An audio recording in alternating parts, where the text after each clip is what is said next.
ಸಾವಿರಾರು ಜನರ ತಲೆಗಳಲ್ಲಿ, ಸಾವಿರಾರು ಜನಗಳ ಯೋಚನೆಗಳಲ್ಲಿ ಭೀಮ ಯಾರು, ಭೀಮ ಎಲ್ಲಿಂದ ಬಂದ, ಭೀಮನ ಉದ್ದೇಶ ಏನು, ಭೀಮ ಯಾಕೆ ಈಗ ಬಂದ? ಕೆಲವೊಂದು ಜಾಗ ಎಲ್ಲ ಮಿಸ್ಮ್ಯಾಚ್ ಆಗಿದೆ. ಅಂದ್ರೆ ಎಲ್ಲ ನಾವು ಹಾಕಿದ ಜಾಗದಲ್ಲಿ ಸ್ವಲ್ಪ ರೋಡ್ಗಳೆಲ್ಲ ಆಗಿನ ಇದಕ್ಕೂ ಈಗಿನ ಇದಕ್ಕೂ ವ್ಯತ್ಯಾಸ ಬರ್ತಾ ಉಂಟು. ಮತ್ತೆ ಇಲ್ಲಿ ಸ್ನಾನಘಟ್ಟದಲ್ಲಿ ಒಂದು 70ರಷ್ಟು ಡೆಡ್ ಬಾಡಿಗಳನ್ನ ಹಾಕಿದ್ದೇವೆ ಇಲ್ಲಿ ನೇತ್ರಾವತಿಯಲ್ಲಿ.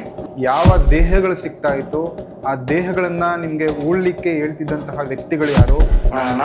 ನಾವು ಊತಾಕೋ ಜಾಗ ಅಂತ ಏನಿಲ್ಲ, ಅಲ್ಲಿ ಅರಣ್ಯ ಪ್ರದೇಶದಲ್ಲಿ ನಾವೆಲ್ಲ ಊತಾಕ್ತಾ ಇರೋದು. ಎಲ್ಲಿ ಬಾಡಿ ಸಿಗ್ತದೆ ಅಲ್ಲೆಲ್ಲಿ ತೆಗೆದು ನಾವು ಮಾಡ್ತಾ ಇದ್ವಿ. ಅಲ್ಲಿ ಭಕ್ತಾದಿಗಳು ಬಂದು ಸಾಯ್ತಾ ಇದ್ರ ಅಥವಾ ಗ್ರಾಮಸ್ಥರು ಬಂದು ಸಾಯ್ತಾ ಇದ್ರ?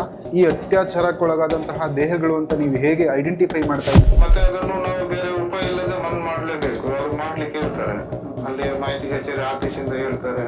ಅವರೆಲ್ಲರೂ ಕೂಡ ಚಿಕ್ಕ ಹುಡುಗಿಯರ ಎಲ್ಲ ಮಿಕ್ಸಿಂಗ್ ಏನಗಳು ಸಿಗ್ತದೆ. ಅತ್ಯಾಚಾರಕ್ಕೊಳಗಾಗಿರ್ತಕ್ಕಂಥವರನ್ನ ಹುಡುಕೊಂಡು ಬಂದಿರೋಂಥದ್ದನ್ನ ನೀವು ನೋಡಿದ್ರೆ ಸುಮಾರು ಎಷ್ಟು ಹೆಣಗಳನ್ನ ನೀವು ಉಳುವಂತ ಕೆಲಸ ಮಾಡಿದ್ರಿ?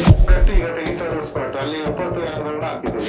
ರಾಜ್ಯದ ಜನಕ್ಕೆ ನಿಮ್ಮ ಮೇಲೆ ನಂಬಿಕೆ ಹೋಗ್ತಾ ಇತ್ತು. 700,000 ಹೇಳ್ತಾರೆ, ನಾಲಿಗೆ ಹೇಳಿಲ್ಲ, ಆದ್ರೆ ಅವ್ರಿಗೆ ತಿಳ್ಕೊಂಡೇ ಹೇಳ್ಬೇಕು, ಮಾತಾಡೋರು ಹೇಗೆ ಬೇಕಾದ್ರೆ ಹೇಳ್ತಾರೆ. ಮಿಷಿನ್ಗಳಿಗೆ ಕಂಡು ಹಿಡಿಯಕ್ಕಾಗದಿರ್ತಕ್ಕಂಥದ್ದು ನಾನೊಬ್ಬ ಸಾಮಾನ್ಯ ಮನುಷ್ಯ. ಹಾಗೆ ನಾನು ಕರೆಕ್ಟಾಗಿ ತೋರಿಸ್ತೇನೆ. ಅಲ್ಲಿ ಇಲ್ಲ ಅಂತ ಹೇಳಿದ ಕೂಡಲೇ ನನ್ನನ್ನು ಇಲ್ಲ ಅಂತ ಹೇಳಿದ್ರೆ ನಾನೇನು ಮಾಡ್ಲಿಕ್ಕೆ ಆಗುದಿಲ್ಲ. ನೀವು ಹೆಣ ಉಳುವಂತಹ ಸಂದರ್ಭದಲ್ಲಿ ಸರ್ಕಾರ ಅಥವಾ ಪಂಚಾಯಿತಿಯವರು ಯಾರಾದ್ರೂ ಇದ್ರಾ ಅನ್ನುವಂತಹ ಪ್ರಶ್ನೆನೂ ಕೇಳ್ತಾರೆ. ಗ್ರಾಮ ಪಂಚಾಯತಿಂದ ಯಾರು ಬರ್ತಾರೆ, ನಾವು ದೇವಸ್ಥಾನ ವತಿಯಿಂದಲೇ ನಾವು ಹೋಗ್ತಾ ಇದ್ದೇವೆ.